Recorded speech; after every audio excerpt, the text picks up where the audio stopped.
उहाँ चुपचाप लागेर बस्नुभएको छ, बोल्नुपर्छ। अब प्रधानमन्त्रीले जनताको विषयमा बोलेन भने को बोल्ने? प्रधानमन्त्री कसले बोल्ने? प्रधानमन्त्रीले यसरी चुपचाप घन्टी छाप गरे जस्तो चुपचाप एसपी छाप गराउने काममा लाग्नु हुँदैन। अनि तपाईँको अहिले प्रधानमन्त्री बालेन शाहले पनि जनताको विषयमा त केही बोलेका छैनन् होइन, तर केही बोलेका छैनन् कि बालेन शाहले चु पनि बोलेका छैनन् कि प्रत्यक्ष आफ्नो भोइसबाट।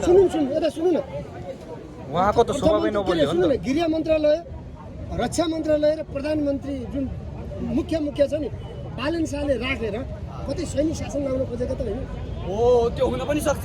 हामी जनताले फरक दृष्टिकोणले सोच्नु पनि पर्छ। किन भन्दा हिजो नागरिकलाई गोली मार्ने सरकार नै हो, नागरिकलाई गोली मार्ने प्रहरी नै हो। अब आर्मी छ नि, आर्मीले पनि सिकिरहेछन्। ल म पनि ताक्छु जनतालाई भने जस्तो सडकमा आर्मी फ्रन्ट लाइनमा उत्रिएर जनतालाई बन्दुक तर्साइरहेका छन्। हामी त रेन्जर डेन्जरहरू के हो, त्यो ग्याङ्स्टर केटाहरूले निकाले जस्तो के निकाल्यो? आर्मीले त